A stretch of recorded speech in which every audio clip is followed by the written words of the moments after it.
আল্লাহর নবী জনাবে মুহাম্মদুর রাসূলুল্লাহ সাল্লাল্লাহু আলাইহি ওয়াসাল্লাম তিনি যখন রজব মাস পড়তেন, রজব মাসের চাঁদ উদিত হতো, আল্লাহর নবী জনাবে মুহাম্মদুর রাসূলুল্লাহ সাল্লাল্লাহু আলাইহি ওয়াসাল্লাম তিনি একটি দোয়া পাঠ করতেন, আল্লাহুম্মা বারিক লানা ফি রজবা ওয়া শাবান ওয়া বাল্লিগনা রমাদান ওয়া বাল্লিগনা রমাদান।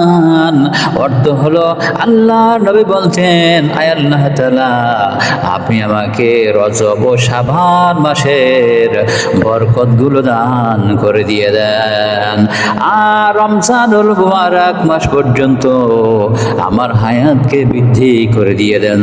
সুবহানাল্লাহ।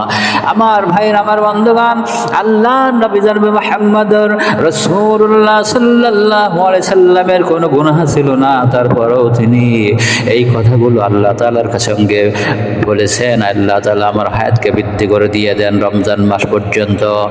এই কথার অর্থ হলো আল্লাহর নবী জনাবে মুহাম্মদুর রাসূলুল্লাহ সাল্লাল্লাহু আলাইহি সাল্লামের যত উম্মত কিয়ামত পর্যন্ত দুনিয়ায় আসবে, সকলেই যেন রমজানুল মুবারক মাস পেয়ে যেন তাদের গুনাহ খাতাগুলো মাফ করে নিতে পারে, রমজান মুবারক মাসের রহমত বরকত মাগফিরাত নাজাত এগুলো যেন অর্জন করতে পারে।